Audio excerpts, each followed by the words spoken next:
all these shenanigans going on in the town, and then we made the movie, and then he sort of halfway through the movie was called Space Junk, and the movie was half finished, and he came up and said, "I'm going to make another 2 movies called Space Funk and Space Punk," and I was like, "Can't we just?" Seriously, man, let's just finish this fucking one first. No, Space Funk and Space Punk. So the movie's kind of finished, but never really got finished, right? So then the geezer says to me, "Look, forget it. Sorry about the movie not coming out. I've got another great idea." And he had this wild idea of all these things he was going to conflate into one movie. There was this painter called was it Ian Fairweather? Have you ever heard of him? Yeah, I have. He was this. He said, for one thing he did was he built himself a raft in Timor and escaped from Timor in a raft that he paddled across the Timor Sea and arrived in Northern Territory. And then he became this incredible painter. And he was a complete bohemian. And he was painting these paintings, but someone in Melbourne of course it had to be Melbourne. Someone in Melbourne had a gallery, was selling them, but this is back like 100 years ago, was selling them for like £25,000 each. And Mr. Fairweather's just up there in his tropical wilderness in a pair of shorts, painting all these fucking paintings. There's a geezer in Melbourne just making some big dollars out of it.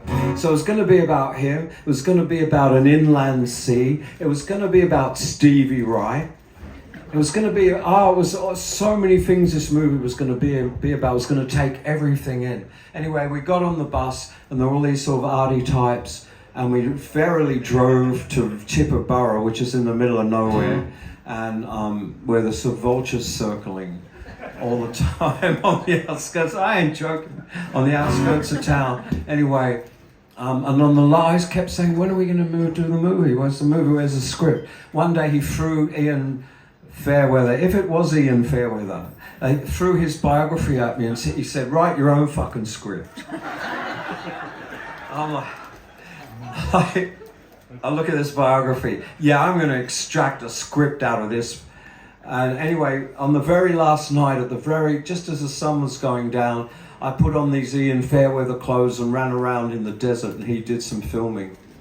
And that was it. Nothing ever happened. All the people on the bus were like cameramen and makeup ladies and like all these sort of arty types. And they're all going, "What's going on? When are we going to do something?" And we never did. So I get back and I go, "Oh, well, that was fair enough. We had a nice bus trip. I got to play a gig in Broken Hill." And then he writes me and says, "I've just written a musical about our bus trip." And I say, "Oh yeah," and he says, "It's about a faded, jaded, washed-up rock star." I go, "Well, who's that?" And his girlfriend, who get on a bus and go out into the desert where he has a transformative experience taking a native drug, I don't know, datura, and he dies and he comes back to life. And meanwhile, I guess because inspired by the fact that I've got 5 daughters, and he thinks, well, maybe another one could pop up at any time. You know, "Hi, Dad, you never met me. I'm Calliope." So on the bus, he also finds out one of the crew on the bus. So the story is this rock star gets on a bus like our bus, goes out to TIBOOBURRA like our bus did, and then he has this transformative experience. A girl on the bus who was just one of his PA or something, they find out that's his daughter, and he takes the datura and he dies, and they put him in a freezer, and he wakes up and rebounds, and his career comes back. And next week, James Rain's supporting him at the Prince of Wales. Complete rags to riches. And boy, did he light up when that happened. Oh, come on.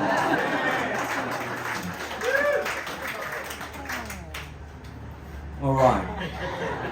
So I look, without further ado, what I did, I wrote the songs for his musical. He would ring me up each day and he'd go, "I want a song called this. I want a song called Desert Ship." One day he rang up. I said, "What's that mean?" He said, "You know, desert ship." I said, "No." He said, "Camels."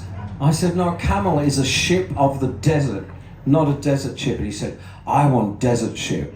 So I thought, fuck it. and I wrote this little song called Desert Ship.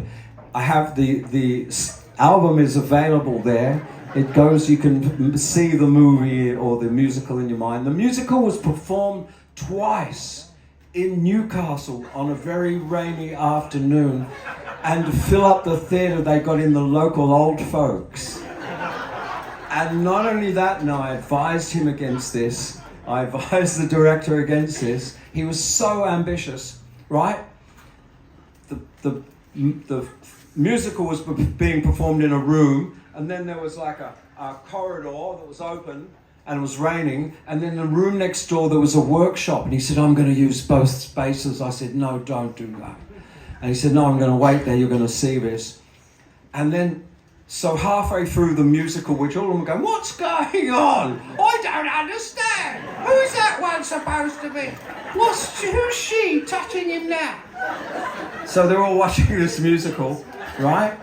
And of course he had to have a band. The band is so fucking big for this musical in essentially like a little hall in Newcastle. It's got 2 drummers, 2 keyboard players, 2 lead guitarists, 2 backing singers. It's like a cast of thousands in this fucking musical. Halfway through, the whole thing stops.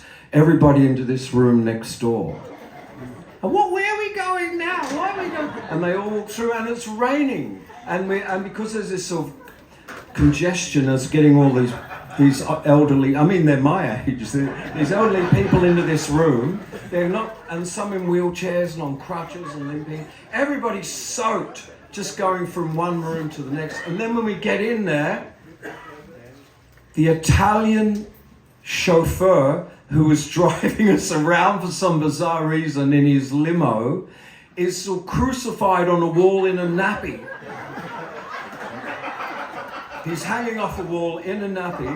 I swear to God, you can't make this shit up. And some other guy comes on and has this bizarre soliloquy that I didn't have no idea. And all around me, all the ladies are going, what's that? Why is he wearing a nappy? Oh, you know why, Doris. And then when that was all over, they all marched back through the rain into the room for the second half. All right? It was very hard to watch because somewhere deep within this was a really fucking good idea. It would have been, and the songs were pretty good, and the actors, it was all pretty good, but it just wasn't quite, the target audience. If it was happening here, you people would really dig it. The Road to TIBOOBURRA. All right, here's a song. Here's a song called Desert Ship. Okay.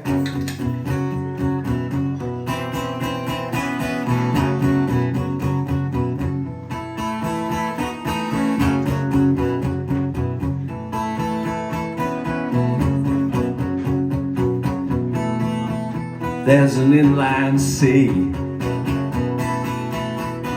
I can see it before me.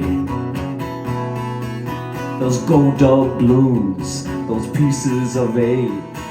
Oh my God, I hope I'm not too late on my desert ship. Desert ship. We blow into town, silver rush sound, the diamonds in her teeth, the wreck upon the reef of my desert ship. Drowning in the sand, shooting from the hip, sailing on the land in my desert ship. Desert ship. There's an inland sea,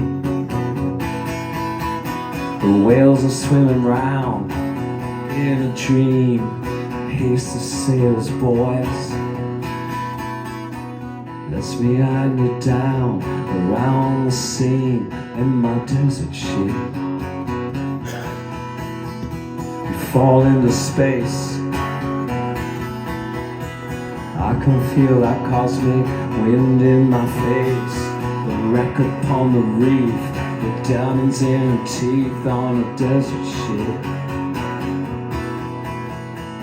drowning in the sand, shooting from the hill, sailing on the land in my desert ship, my desert ship.